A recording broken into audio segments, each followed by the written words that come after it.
Hello. हम सबसे पहले पढ़ेंगे कि हम हिस्ट्री क्यों पढ़ रहे हैं, हिस्ट्री जानने की ज़रूरत क्या है। Why study history. ये जो सब्जेक्ट है हिस्ट्री, वो सोशल साइंसेस में आता है। तो भाई ये सोशल साइंस क्या है? सोशल साइंस साइंस की एक ब्रांच है जिसमें हम अलग अलग सोसाइटीज़ को, जिसको हम कहते हैं समाज, उसकी पढ़ाई करेंगे। Social science is the branch of science devoted to the study of societies and the relationships among individuals within those societies.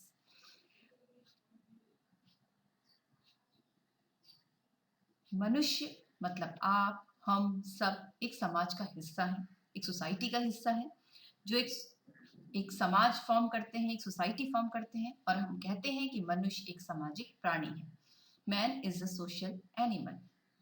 तो वो आदमी कैसे सोसाइटी फॉर्म करता है, हम सब कैसे मिलकर साथ रहते हैं, और हम सब के बीच में क्या संबंध है, क्या रिलेशनशिप है, हम कैसे एक दूसरे पर इंटरडिपेंडेंट हैं, कैसे हम निर्भर हैं, और एक का प्रभाव दूसरे पर कैसे पड़ता है, ये सब बातें हमें सोशल साइंसेस की स्टडीज से पता चलती हैं।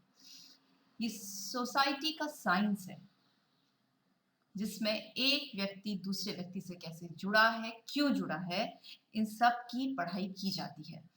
तो कैसे ये ह्यूमन बिहेवियर से डील करता है, उसके सोशल और कल्चरल एस्पेक्ट्स उसके व्यवहार में कैसे दिखाई देते हैं, इन सब का अध्ययन हम सोशल साइंसेस में करते हैं। You will study here history, geography and civics. Geography और सिविक्स में आप पढ़ेंगे अपने प्रेजेंट के बारे में कि आज हमारी धरती ऐसी है, या हमारा कल्चरल सिस्टम ऐसा है, हमारी इकोनॉमिक्स ऐसी है, हमारे पॉलिटिकल सोसाइटी ऐसी है। करंट के बारे में हम इसमें पढ़ाई करेंगे, अपने प्रेजेंट के बारे में पढ़ाई करेंगे। जबकि हिस्ट्री हमें पास्ट के बारे में बताएगी कि ये सब ऐसा क्यों है, क्या कारण है कि आज धरती ऐसी है, क्या कारण है कि हमारी पॉलिटिकल सिचुएशन ऐसी है, हमारी इकोनॉमिक्स ऐसी है, और हम इसी इकोनॉमिक और सोशल पॉलिटिकल कल्चर को क्यों फॉलो करते हैं। इन सब की जानकारी हमें देती है हिस्ट्री। तो हिस्ट्री हमें हमारे पास्ट के बारे में बताती है। तो हम पढ़ने जा रहे हैं हिस्ट्री। ये वर्ड हिस्ट्री कहाँ से आया, ये सबसे पहला सवाल खड़ा होता है कि ये किसने कहा कि ये हिस्ट्री है, और हिस्ट्री को ही हिस्ट्री क्यों कहा गया। तो इसका इन्वेंशन किया एक ग्रीक हिस्टोरियन ने जिनका नाम था हीरोडोटस, और उनकी तस्वीर मैं आपको दिखा रही हूँ। तो हीरोडोटस थे, उन्होंने इस वर्ड का इन्वेंशन किया हिस्ट्री। बात उन दिनों की है जब पर्शियन एम्पायर और ग्रीक स्टेट्स, आपको यहाँ पर अरेबियन सी दिखाई दे रहा होगा, इसके ऊपर छोटा सा हिस्सा गुजरात का दिखाई दे रहा होगा, और उसके पास ही लगी एक बड़ी सी एम्पायर दिखाई दे रही होगी येलो कलर की, जिसे पर्शियन एम्पायर। और ये छोटे छोटे स्टेट्स आपको दिखाई दे रहे हैं जो है ग्रीक सिटी स्टेट्स। तो पर्शियन एम्पायर एक बहुत बड़ी एम्पायर थी जो छोटे छोटे ग्रीक राज्य को जीतने के लिए उन पर आक्रमण करती रहती थी, और इन आक्रमणों में कई सारी लड़ाइयाँ लड़ी जाती थी, और इन दोनों के बीच ये लड़ाइयाँ चलती रही लगभग 50 सालों तक। इस एक लड़ाई में जो ग्रीक राजा थे द ग्रेट अलेक्जेंडर, उन्होंने पर्शियन एम्पायर को हराया था, जबकि वो एक छोटी सी स्टेट्स थे। तो ये सारी कहानियां हमको इसमें मिलती हैं। पर इन लड़ाइयों का से सब लोग बहुत ही परेशान हो गए थे, लाखों लोग मारे जाते थे, हजारों लोग मर जाते थे, बेघर हो जाते थे, और ये लड़ाइयां यूं ही चलती रहती थी और कभी खत्म नहीं होती थी। और इन सब लड़ाइयों का अंत होता है एक संधि से, जिसे बोलते हैं treaty, the peace of Callias, शांति की संधि। संधि में क्या होता है कि एक राजा दूसरे राजा की शर्तें मानता है, पहला राजा दूसरे राजा की शर्तें मानता है, और दोनों शांति के लिए कोशिश करते हैं। तो सभी लोग जो थे वो परेशान हो गए थे, थक गए थे, और चाहते थे कि इन लड़ाइयों का अब अंत हो जाए, सब फ्री हो जाए और एक पीसफुल लाइफ जिए। तो दोनों कंट्रीज ने डिसाइड किया कि वे अब लड़ाई नहीं करेंगे, सब लोग नियमों का पालन करेंगे, और इसी की तरह इस लड़ाई का अंत भी हो गया। लड़ाई का अंत हो गया, पर जो हीरोडोटस थे उन्होंने अपना जीवन पूरा ट्रैवलिंग में स्पेंड किया, वो एक जगह से दूसरी जगह घूमते रहते थे और इन लड़ाइयों से, जो भी लड़ाइयाँ लड़ी गई थी, इनके बारे में जा जाके लोगों से बातें करते थे, कहानियाँ सुनते थे।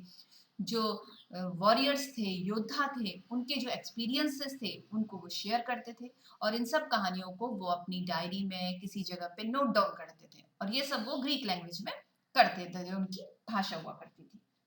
और इन कहानियों को इकट्ठा करके उन्होंने अपनी किताब लिखी जिसका नाम था द हिस्ट्रीज। ये एक पन्ना है म्यूजियम, ब्रिटिश म्यूजियम का, जो मैं आपको यहाँ पे दिखा रही हूँ, उनकी किताब का है जो उन्होंने ग्रीक लैंग्वेज में लिखी थी। इस हिस्ट्रीज का मतलब ग्रीक वर्ड में होता है इंक्वायरी, इंक्वायरी करना।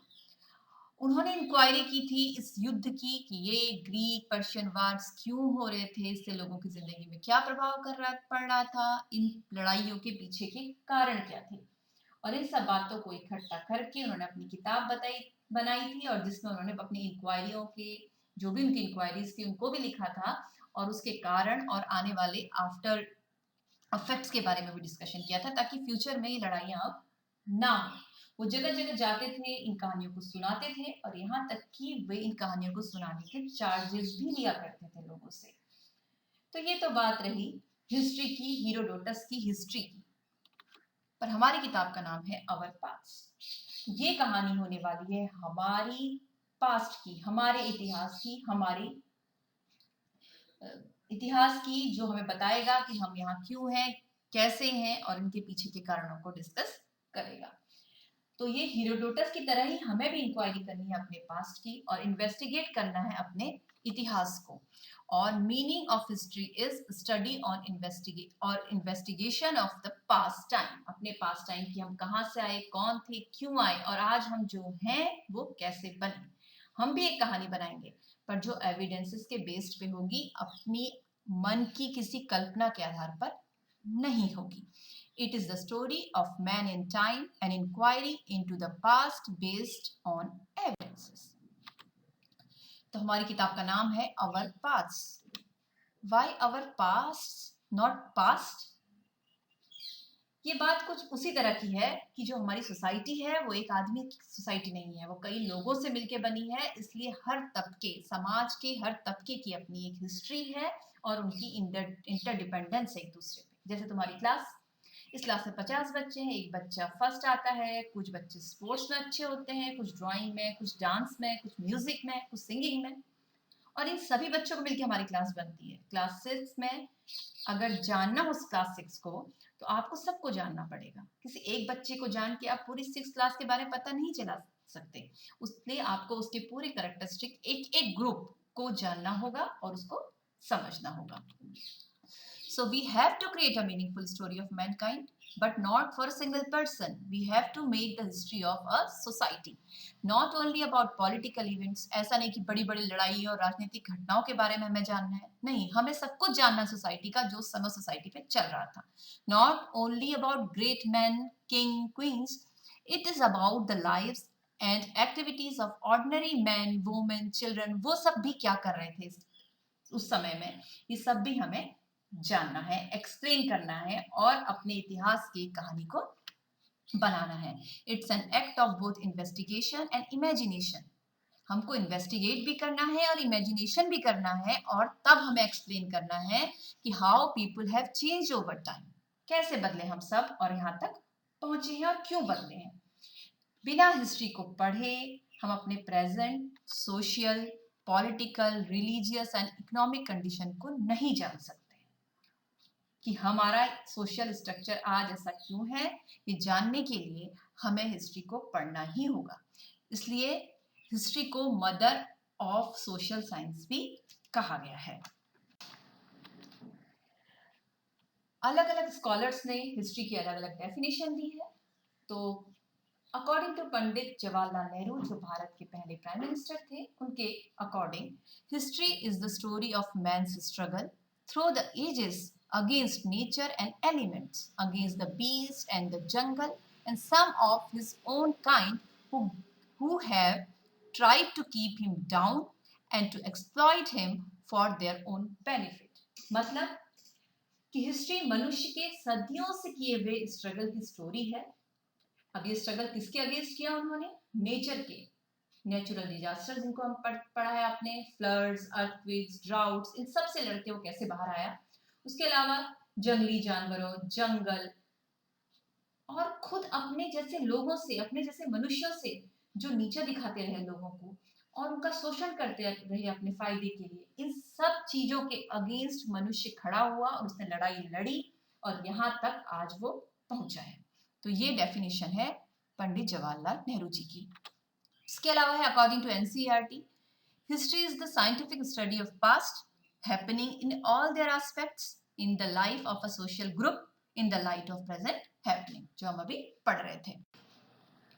तो जो हिस्ट्री है उसको 3 पार्ट्स में डिवाइड किया गया है। पहला है प्री हिस्ट्री।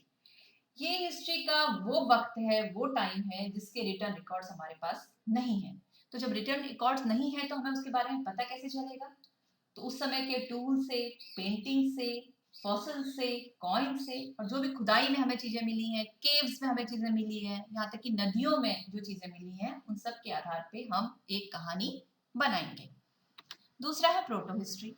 इस हिस्ट्री में रिटर्न रिकॉर्ड्स तो मिले हैं पर वो रिकॉर्ड्स ऐसे हैं जो हम नहीं पढ़ सकते क्योंकि उनकी भाषा हम अभी तक समझने में सक्सेसफुल नहीं रह पाए हैं।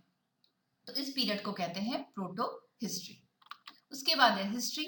हिस्ट्री एक ऐसा टाइम है जब जिसके रिटर्न रिकॉर्ड्स हैं, हमारे पास एविडेंसेस हैं और ऐसे रिटर्न रिकॉर्ड्स हैं जिनको हम पढ़ सकते हैं अपनी भाषा में।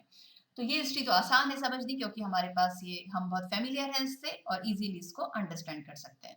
तो ये हिस्ट्री को 3 पार्ट्स में हम पढ़ेंगे, pre history, proto history and history. इसके अलावा प्री हिस्ट्री को 3 पार्ट में डिवाइड किया गया है, पैलोलिथिक एज, मीसोलिथिक एज और नियोलिथिक एज। प्रोटो हिस्ट्री को 3 पार्ट में डिवाइड किया गया है, chalcolithic age, bronze age, iron age. ये अकॉर्डिंग टू देयर वेपन्स कि वो किस तरह के हथियार इस्तेमाल करते थे, उनका एवोल्यूशन कैसे हुआ, उसके बेसिस पे ये जो सब डिवीजन है इन हिस्ट्री के जो टाइम पीरियड है इसका किया गया है। तो आप अपने 6th, 7th, 8th में प्री हिस्ट्री, प्रोटो हिस्ट्री और हिस्ट्री इन सब को अच्छे से डिटेल में पढ़ेंगे और अपने यहाँ होने का कारण, अपने सोशल स्ट्रक्चर के आज जो प्रेजेंट डे सोशल स्ट्रक्चर है उसकी हिस्ट्री को पढ़ेंगे। Thank you.